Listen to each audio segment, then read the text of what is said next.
Asteko modun gaude, bai ez? Vale, bueno, egunon guztioi eta ongi etorri gaurko bozemailaren agerraldira. Gaur gobernu kontseiluan hainbat gai onartu dugu, baina 3 dauzkate gaur honea azaltzeko, hemen zuen aurren azaltzeko. Lehenengoa marrutxipiko lotunea, bigarrena zerga bilketa, lehenengo 8 hilabete hauetan, eta hirugarrena politika orokorreko plenoa.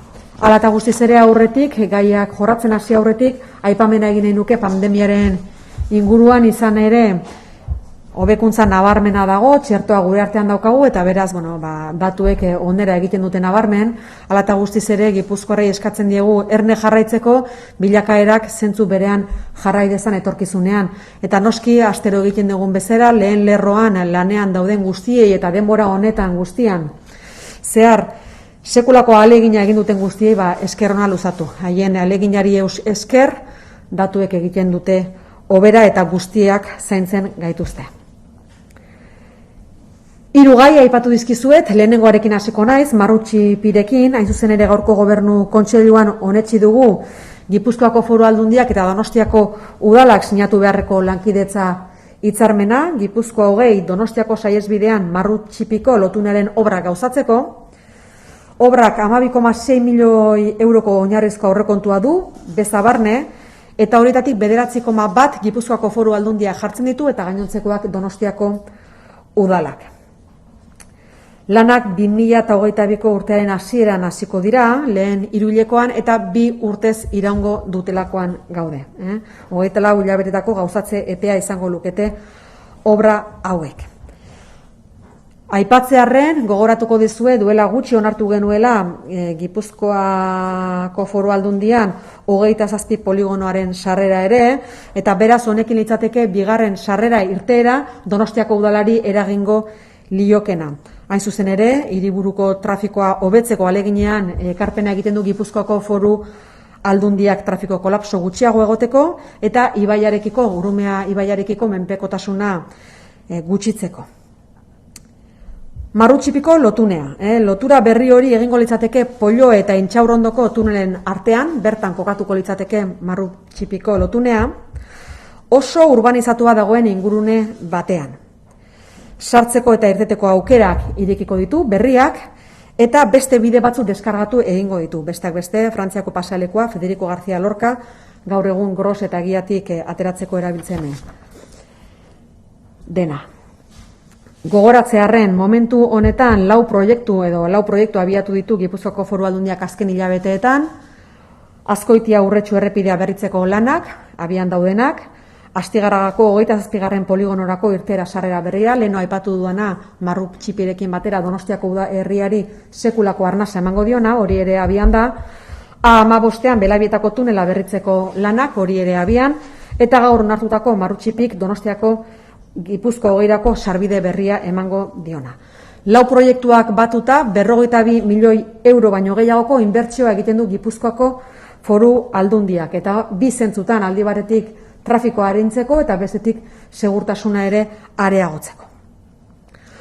Hori beraz, Marrutxipiren inguruan esateko dagoena gaur onartu dugula hitzarmena Gipuzkoako Foru Aldundia eta Donostiako udalaren artekoa gure parteari dagokionez. Bigarren puntua, abuztura arteko zerga bilketa. Datuen berri emango dizuet, bilketa metatua ezagutu dugu abuztuara arte bitartekoa eta 17,8 hasi da 2020 urtearekin alderatuta. Alegia 2021ko lehenengo 8 hilabeteak 2020ko 8 hilabeteekin alderatuta. Orain arte 3.252,7 milioi euro gehiago 3.252,7 milioi euro bildu ditu Gipuzkoako Foru Aldundiak, ogasunak, lehengo urtean baino 490 milioi euro gehiago lehenengo 8 hilabete hauetan.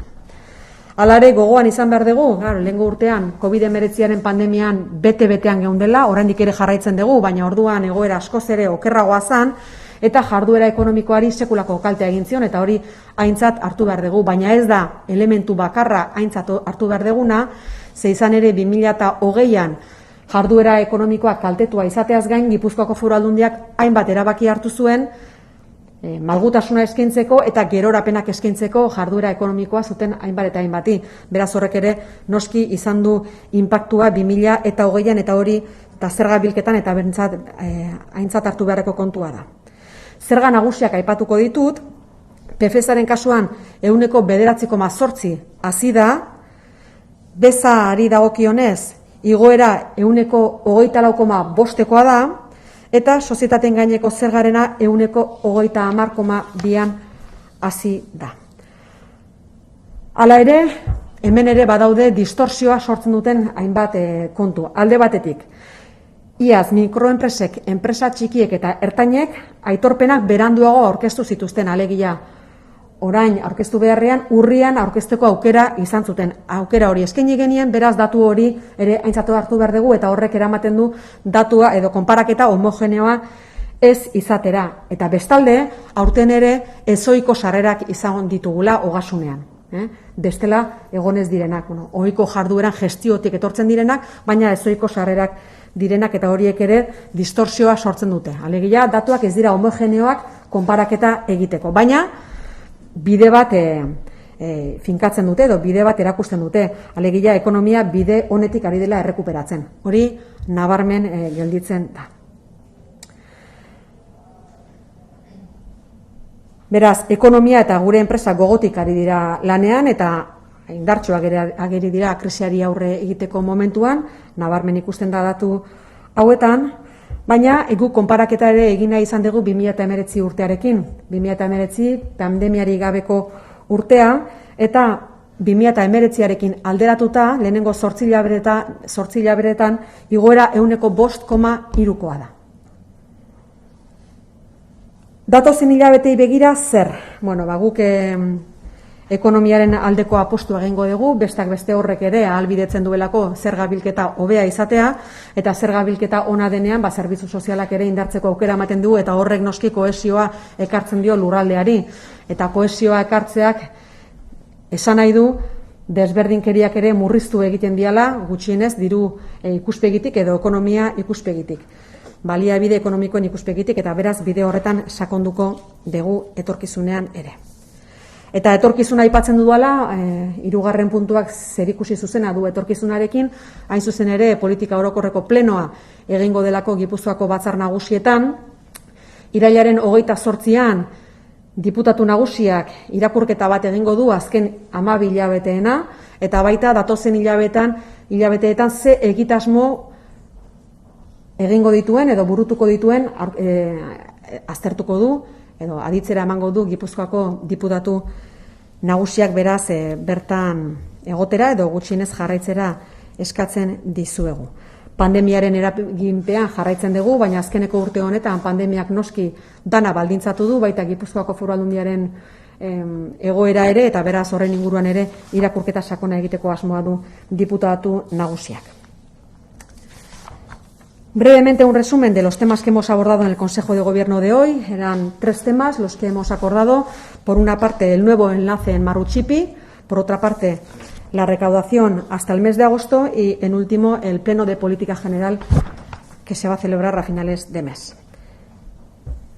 Las obras del nuevo enlace de Marruchipi comenzarán en el primer trimestre de 2022.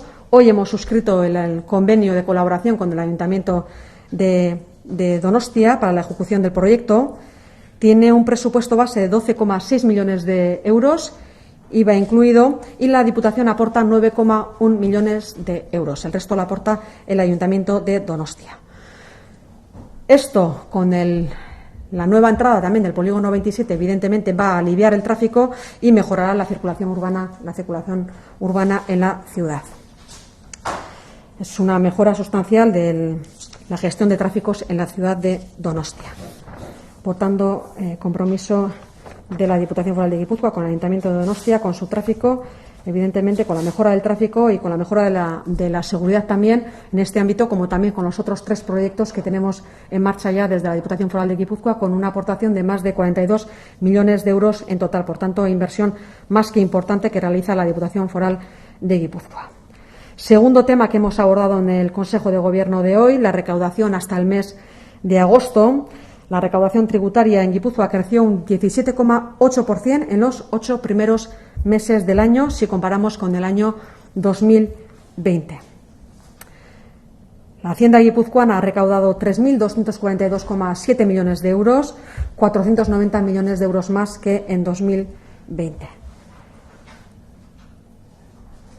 El IRPF tiene un incremento del 9,8%, 24,5% del IVA y el impuesto sobre sociedades un incremento del 30,2%. Hay elementos que dificultan hacer la comparativa con el año 2020 de manera homogénea, evidentemente, entre otras razones, que el año 2020 fue un año de pandemia, por tanto, tuvo un impacto evidente en la economía del territorio y, al mismo tiempo, la Diputación Foral de Guipúzcoa, el Departamento de Hacienda, hizo una serie de movimientos para facilitar la liquidez a las empresas y también flexibilizar los plazos de pago de impuestos. Por tanto, es muy difícil hacer una comparación que pueda ser homogénea. Al mismo tiempo, también decir que este año 2021 ha habido algunos elementos nuevos de gestión que, pues hace que hayamos hecho una recaudación un poco diferente con respecto al año 2020. Por lo tanto, es difícil hacer una comparativa homogénea, pero hemos realizado una comparativa con el año 2019, un año sin pandemia, evidentemente, y el incremento que se presenta es del 5,3%. Pero, insisto, las comparativas este año 2021 tenemos elementos que hacen que pueda generar cierta distorsión. Veremos en los próximos meses.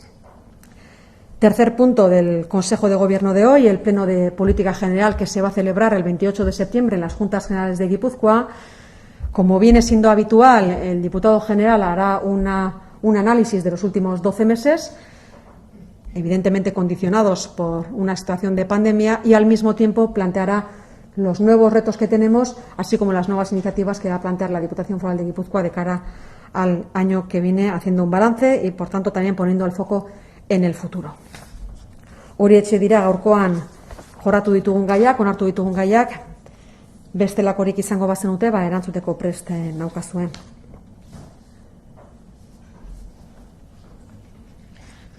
Nik galdetu nahi nuke, badirudi aste honetan Madrilen hirugarren dosia, txertoaren dosia eukiko dutela aztergai adineko jendearentzat, Euskadik hori eskatu du, prest daola, baina residentzietako gestioa edo kudeaketa diputazioena edo da, ez dakit Gipuzkoako Foru Aldundiak ze jarrera edo nola ikusten du gai hau. Gipuzkoako Foru Aldundiak hasieratik Osakidetzarekin eta Osasun Departamentuarekin lan egiten du, hartu eman oso estua daukagu beraiekin, eta osasun irizpideak jarraituko ditugu noski, osasun irizpideak ezartzen ditu Osasun Departamentuak, bere eskumena delako eta jakinduria beraie daukatelako, eta hortik aurrera erabakia hartzen baldin bada, noski guk prest eduko ditugu egoitzak egoera horri aurre egiteko, eta txertoa lehenbailen jaso dezaten bertako egoiliarrak. Erabakia beraie dagokio eta gu gaude laguntzeko, noski, bide horretan. Vizcaterderas le preguntaría un poco cuál es la postura de la Diputación Foral de Guipúzcoa en este tema de la tercera dosis a las personas mayores, a los de las residencias. La decisión, evidentemente, corresponde al Departamento de Salud y a Osakidetza. Es una competencia que es propia, suya, y además tienen el conocimiento científico en la Diputación Foral de Guipúzcoa. Lo que haremos será, evidentemente, como hasta ahora, colaborar de manera muy estrecha con el Departamento y con Osakidetza para poner todos los medios para que, en caso de que esa decisión se adopte, se proceda a esa tercera vacunación cuanto antes en las residencias de Guipúzcoa. Nosotros colaboramos y tenemos todos los medios preparados para hacerle frente en su caso.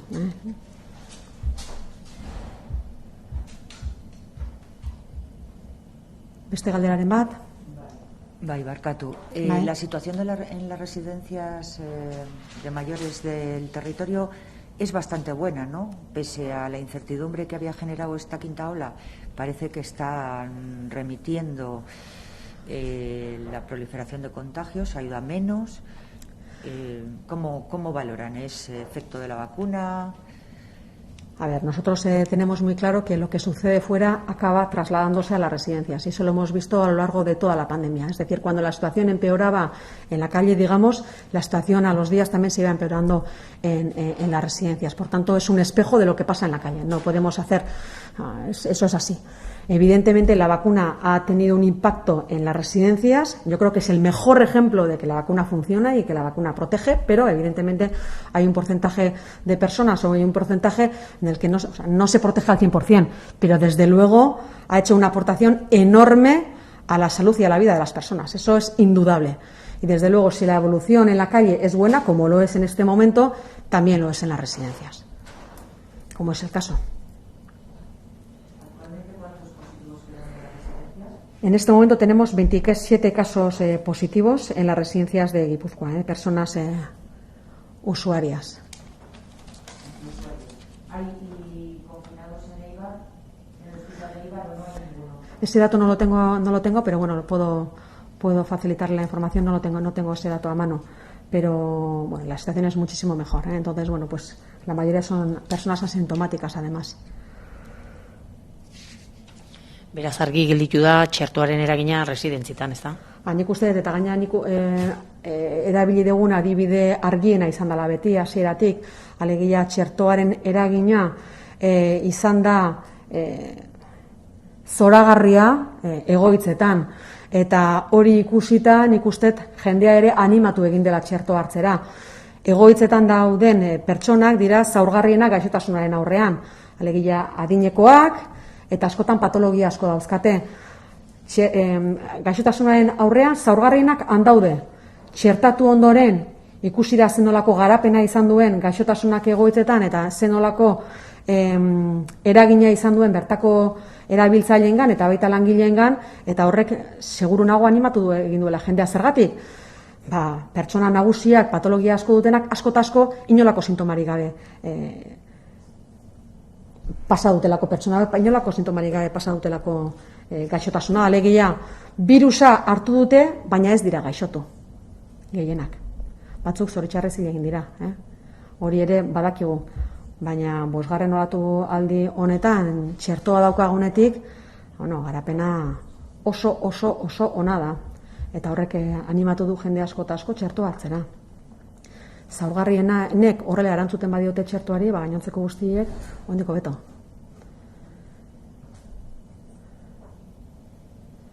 Beste galderaren bat? Ez, eskerrik asko da noi, eta egun ona izan dezazuela.